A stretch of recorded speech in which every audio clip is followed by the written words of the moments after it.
We're combining all the best old school wisdom with all the top new school methods to bring you the optimal way to coach and play the great game of baseball. This is the 80-20 Baseball Masterclass with Coach Bo.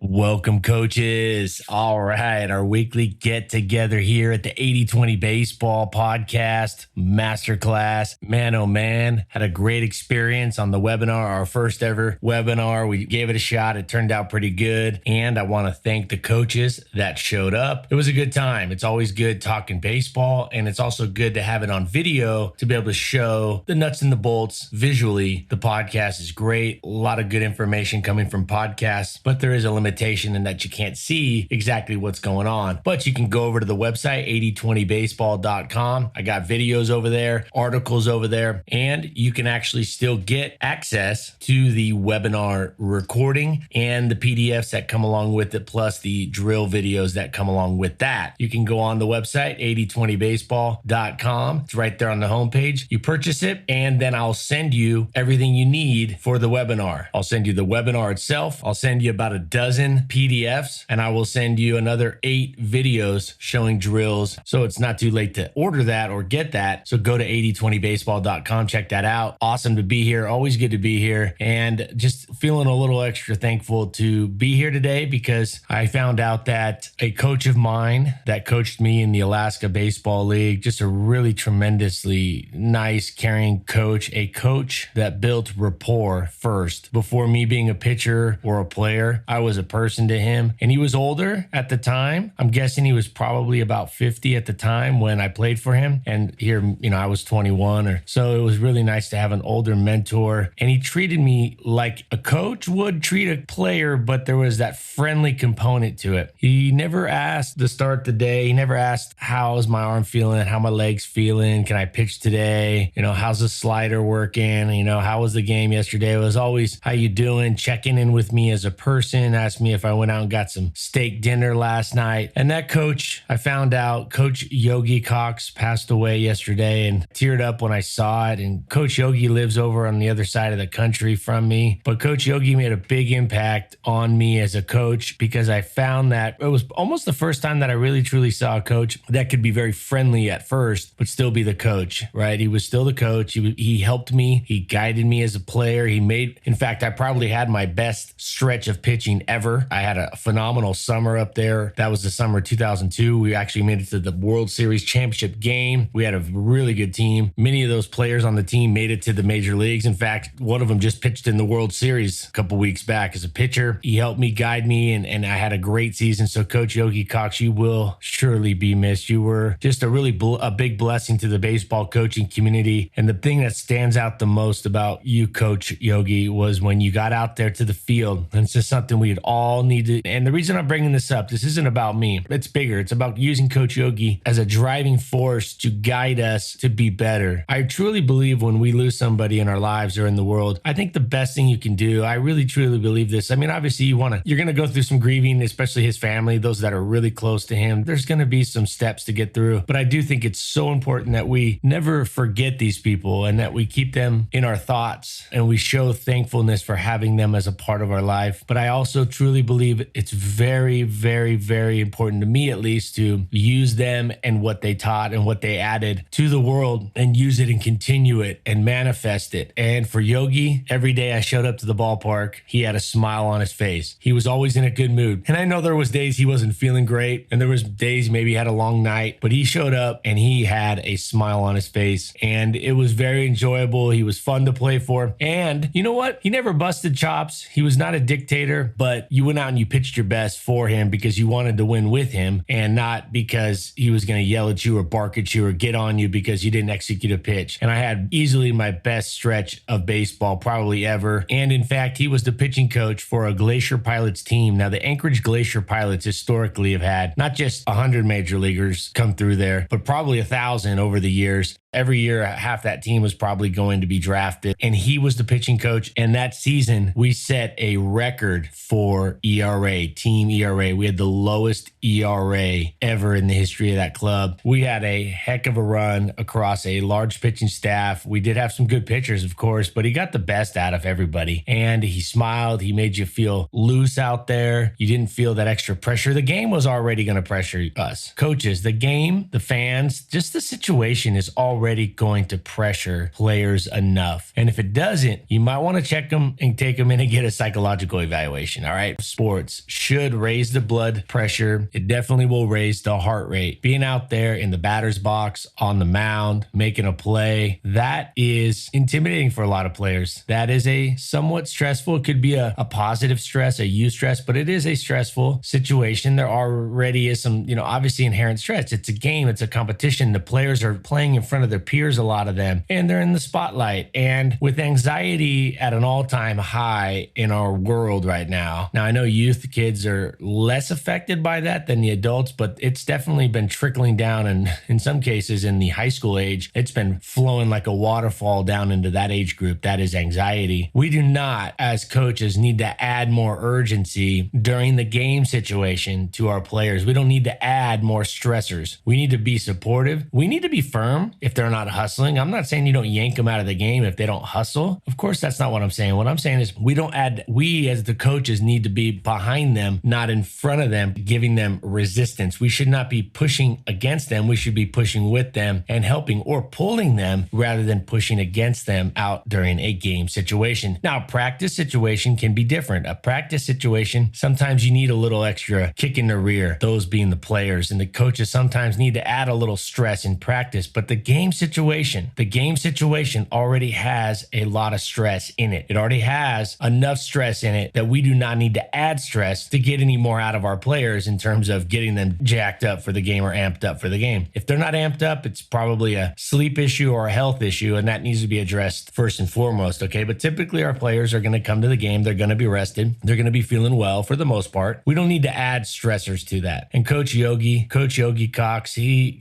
didn't add an ounce of stress out there, and players dominated for him. The pitchers dominated for him, with him, and for the team. And he didn't add any stress at all. In his conversations when he come out to the mound, there was a smile. It could be a situation where you got the bases loaded, you've walked two guys, and you gave up a home run to start the inning, so you're already in the hole, and he'd come out and he'd smile a little bit, he'd joke a little bit, okay? It wasn't all fun and games. It wasn't like that. It wasn't a clown show at all. But he came out, he had fun, he kept it in perspective, and that's really one thing that he did keep in perspective. It was a game. We were to have fun, and I think we all need to have a little Yogi in us, or a lot of Yogi in us when we go out there and coach. All right, go out there. First thing you should do when you see your players is smile, and keep in the front of your mind that you do not need to add stress during the game situation. In fact, you should be trying to level it off. Coaches, we should be trying to level off the stress in the game. We should be trying to lower and balance out the stress from the game for our players. And this will help us too, because when we do it and when we portray, or when we come across as less stressed out, as more calm for our players, when we come across as, and we are uplifting or lifting up our players, but actually lowering their stress levels by being a little more calming, smiling, laughing a little bit, not adding stressors, not adding artificial urgency and things like that, we are actually helping ourselves too as coaches calm and stay even keel. So to get our players to be more even keel, well, we know what the game is going to do to 95% of players, 98% of youth players. We know what the game is going to do. In fact, I just got done reading Chipper Jones' book. I'm going to recommend this book in just a minute, and this was going to be the second part. I'm going to talk a little bit about this Chipper Jones book, but Chipper Jones would talk about the anxiety and the heart rate and things like that. And he's a Hall of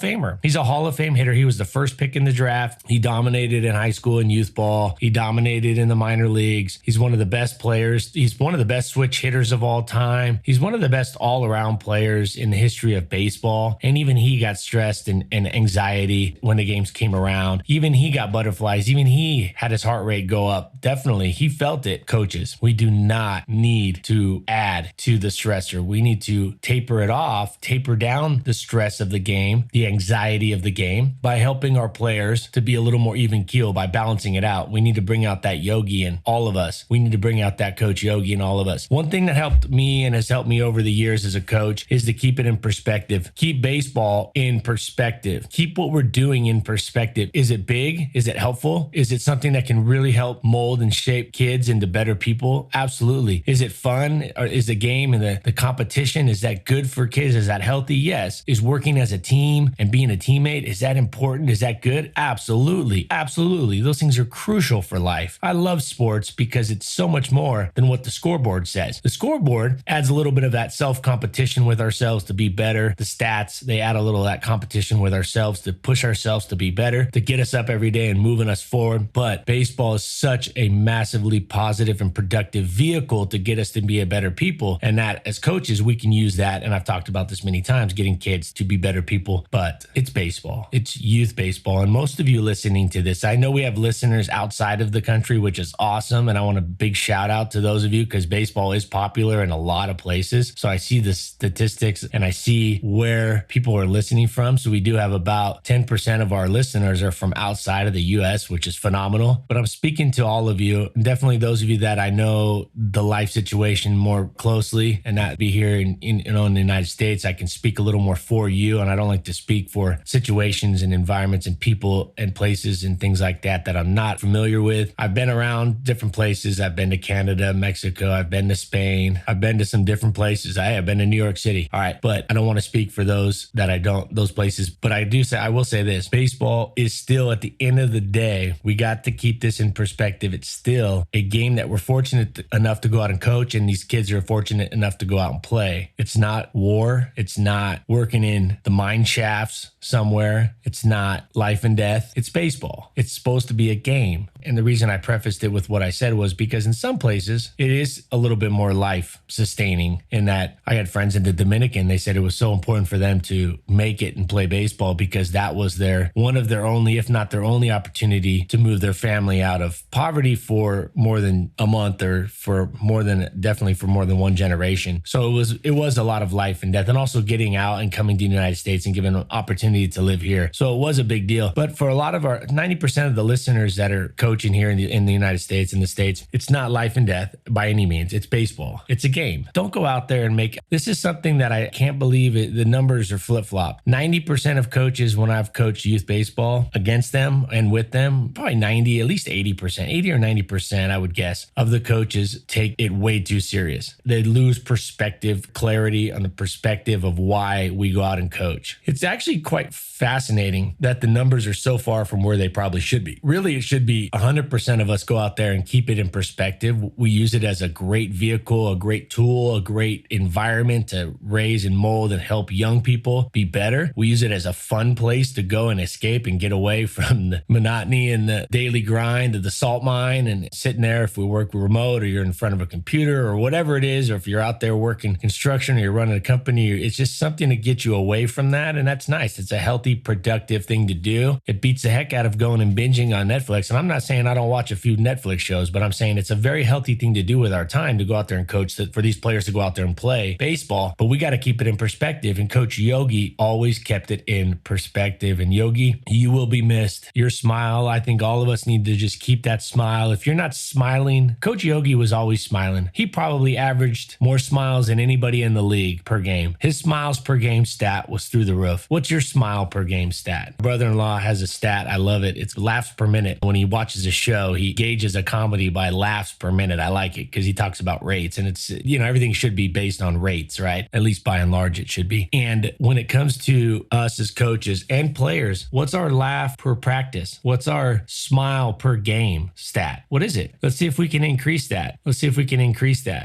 can lift that up. And you're going to make everything better. You think, oh, what's a smile and a laugh or keeping something a little light got to do with winning the game, winning the scoreboard? Come on now. If you don't understand where I'm coming at with this, and if you don't understand this yet, you need to step back and jump that mental hurdle right there, because adding pressure to your players during the game situation, not keeping them loose, is not going to be more productive. You're going to have worse results on the scoreboard. And there's so many coaches that will go their entire coaching career at the college and varsity high school and professional level that will never get this. And they'll go and they'll cite Bobby Knight or these coaches that never smiled and threw chairs and were always scowling and say, well, they won a national title. in spite of. They did it because they had a lot of really good coaching characteristics. They did instill discipline. They did have very good understanding of what moved the needle. Most of those coaches were defense first coaches, like in those sports. In basketball, those coaches were defense first. They knew that was key. They knew the full court press was massive. There were some big needle movers that they understood, but they could have probably, and not probably, I guarantee they would have won more games had they been able to infuse more of a smile, kept it a little lighter. In other words, how often were their players looking over their shoulder at them on the bench? How often do your players look over at the dugout? And I'm not saying looking over for sign. They're looking over to gauge what you're thinking. They're looking over to see, are you mad? Are you upset? Are you looking? Did you see that? That's not what you want. You want players to play loose. You want players to play loose and free. If they're free and loose, they're going to play a lot better. Tense muscles, tight muscles, elevated heart rates, those don't play very good baseball. Now, I'm not saying that the heart rate's going to be normal out there. It's always probably going to be elevated a little bit, and that's healthy. Is that heart rate, that beats per minute, is that slamming around 140 or is it around 100? It's okay if it's a little elevated. It should be a little elevated, right? But it shouldn't be high anxiety, and it definitely, the muscles shouldn't be tense and tight because of you as the coach. The situation does that to the player. That's okay. We don't want to artificially put pressure during games. We do want to put pressure on our players during practice, but also praising them so we can positively motivate them also. But we definitely want to make practices challenging, more challenging than the game as much as possible. But during the game, we need to be more Yogi. And Coach Yogi, you will surely be missed. And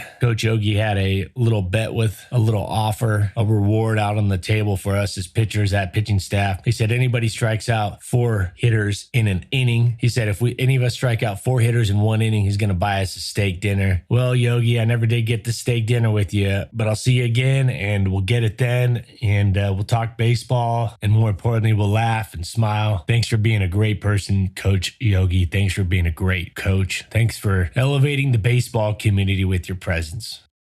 So speaking of elevating the baseball community, I want to transition a little here. And the second part of this podcast is about Chipper Jones. And, I never was much of a follower of Chipper Jones. He was out in Atlanta and I grew up in Southern California. Obviously, everybody knew who Chipper Jones was and is. Chipper Jones was not a player that flew under the radar, even outside of the country. I'm sure he had fans in other countries, but Chipper Jones has a book called Ball Player. And the title of the book is really accurate because he really was a ball player. He was a gamer. This is a book that I think is very interesting for coaches to read because you see a perspective from a Hall of Fame player. You see the perspective from a all-star player, an MVP of the major leagues, somebody who played at the height, one of the greatest baseball players to ever play. When you think about the millions of kids that are playing every year, you're talking about the thousands, that of the best of all time. And he's in that category, if not the hundreds. And a couple things I pulled from that book, and I do recommend you go listen to it or read it. Ball Player, Chipper Jones. One of the things that I really got from that was those pitchers, and he talked in depth about kind of the behind the scenes with Maddox and Glavine and Smoltz and those guys and Avery and the pitching staff that really led that team. The Atlanta Braves won 14 division titles in a row. They won the World Series. They came close a couple more times. They played in multiple World Series. They were led by their pitching staff. And I don't think anybody would argue that. Pitching and defense. And their pitching staff, interestingly enough, you saw all those pitchers out there pitching, like Glavine was always scowling. Smoltz was always looking. Maddox is, he looked like he was really serious, but he looked like kind of a librarian, he looked like he had this boyish librarian look, so it was always hard to take him serious. But Chipper Jones says in the book that these guys, they were focused and they really had great focus when they needed it, but they also kept things light. He talked about the pranks that these guys would do. He would talk, these are like full-on circus pranks, full-on like little kid pranks. And these were Cy Young Award winners. These were future Hall of Famers at the game. These were not kids. These were mid-20, 30-year-olds. And some of the stuff he says in the book, it's like, wait a second, they did that? They did that prank? They did that joke? They were doing that? Because as a fan on the outside, not being in the clubhouse with them, not being in the spring training clubhouse with them or the clubhouse at Fulton County Stadium or whatnot, it was something interesting to hear because they looked so just uber focused when they're out there on the mound. But man, oh man, they were very light with how they handled other things. They kept things light, that balance, like I talked about with Coach Yogi. The game was already stressful enough. Their outings were so focused and intense. At the major league level, it's okay to have that crazy intensity, college level crazy intensity, out there in the game, because you're getting paid, or there's the competition is so fierce that if you lose your focus, you're not going to be out there pitching much anymore. You're going to be in the back of the rotation, the back of the bullpen, or not on the team. But these guys would be so focused out there, and then they would, on their off days, be borderline goofball, Animal House stuff. And that's what he says in the book. And I thought that was interesting because that explains keeping things at even keel and balance. Another thing I liked about the book, and this is something that I think we can all learn from, and I didn't follow Chipper Jones very closely, as things I didn't read the newspapers in Atlanta, and there wasn't a lot about him in the papers growing up out in LA and Southern California. But he did have some off the field stuff, and nothing like with the law, but more family stuff. There were some things, and it wasn't always he wasn't always making the best decisions, but none of us are. We're not always making great decisions. And he was younger. And it's just something I think is important as coaches, if players mess up, to have a little forgiveness. He went into the office. He said he went into Bobby Cox's office and he said, hey, you're going to open up the paper tomorrow. You're going to see on the news tomorrow. You're going to see some stuff. And, I know you're going to be a little disappointed or whatnot, or this, that, and the other, but I just wanted to let you know. And one thing that the coach I thought did really well, Bobby Cox that is, was he kind of forgave him and he kept it in perspective. He knew he didn't expect Chipper or any of his players to be perfect angels, and none of us are perfect in every way. And we need to be careful with our players when they mess up, or if they, if they show up or late one time, or if they say something, they talk back one time. We need to be careful that we don't overblow it. We need to make sure that we keep things in perspective, keep our calm. Chipper did get better with some of those things. He admitted, he goes, I showed up late a couple times to the field. He goes, but then that was it. He showed up late a couple times in his 20s, and he didn't get kicked off the team immediately. And that's when I got that team rules. I have this team rules policy, and it's tiered. It's a tiered approach. Yeah, there's a line in the sand. Yes, there's discipline instilled, but at the same time, there is a little bit of bend, because the bend is based off of human nature, and the human nature of players is they're not going to be perfect. Chipper Jones wasn't perfect, but Chipper Jones is a Hall of Fame player. He never crossed the line so far where it was domestic violence or driving drunk and killing people. He never crossed the line where he became a criminal outside. It was stuff that he did was showed up late. He had some issues with his family, his marriages, things like that. But we need to make sure that we have a little bit of forgiveness, but also that line in the sand. We need to have some forgiveness to our players. We can't expect them to be perfect. I'm a huge fan of tiered consequences, tiered discipline. What does that look like? I'm a big fan of a warning. I'm a big fan of the first consequence, or I should say a big fan of the second infraction, or the second time something happens, that it be a more mild form of a consequence, but a consequence, and then it tiers from there. The consequence gets a little bigger from there. You don't just kick a player off the team first or second time or the third time. You give them some leeway, but it gets a little more progressive with the consequence each time. I'm a big fan of that tiered consequence system. And so I thought that was interesting with Chipper. I always thought on the outside, I thought, man, this guy's a heck of a player. He seems like a great guy. I know there was some stuff a little bit I knew growing up. Not really growing up, but when I was in my late teens and 20s, I remember hearing and reading some stuff. But I thought, man, this guy. But there was even more to it than that. And what I liked about the book was he's just very upfront, very honest. I really liked the book. I think it was a great book. I thought it was, even if you don't want to get anything out of it as a baseball coach, it's definitely a good read. And if you're a Braves fan, or you are a fan of baseball, Major League Baseball, you follow Chipper Jones, it's a must read. You got to read it. I think it's just a good idea of what goes on in the mindset of a player, even the elite players. So when you get out there and you expect your players in the batter's box to be perfectly even keel and to be totally focused and to figure out their swing all the time and not have any slumps, go read this book. He talks about all of that stuff. He talks about losing focus in the batter's box. He talks about his slumps. He talks about the mistakes he made. And this is a Hall of Fame baseball player, one of the best of all time. So I highly recommend Ball Player. And speaking of books, I got a recommendation by one of the original listeners of my show, Dr. Cosimo. Cosimo recommended, and it's a big shout out to you, Cosimo, Talent is Overrated. So I got that book. I finished the Ball Player by Chipper Jones. Now my book, loaded, ready to go. Talent is Overrated. So I'm excited to dig into that. The title, Talent is Overrated, What Really Separates World-Class Performers from Everybody Else, by Jeff Colvin. So I'm looking at getting into that. Jeff with a G. throwing us off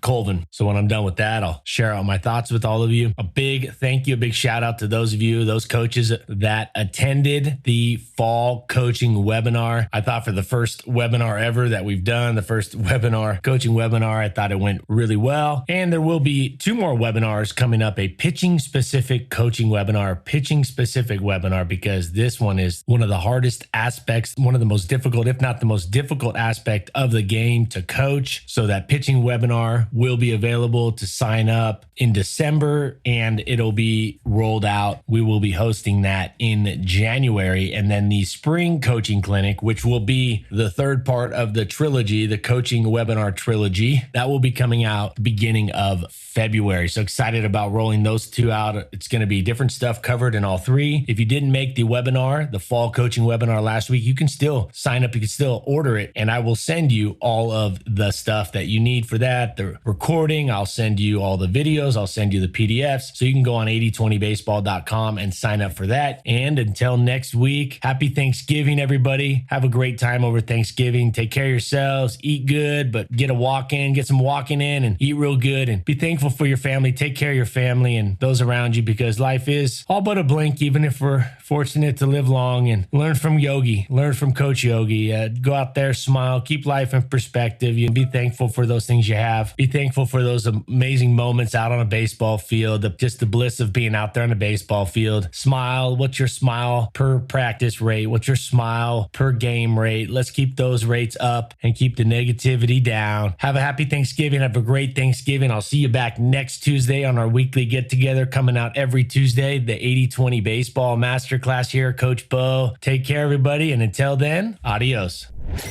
This has been the 80/20 baseball masterclass. Take it to the field.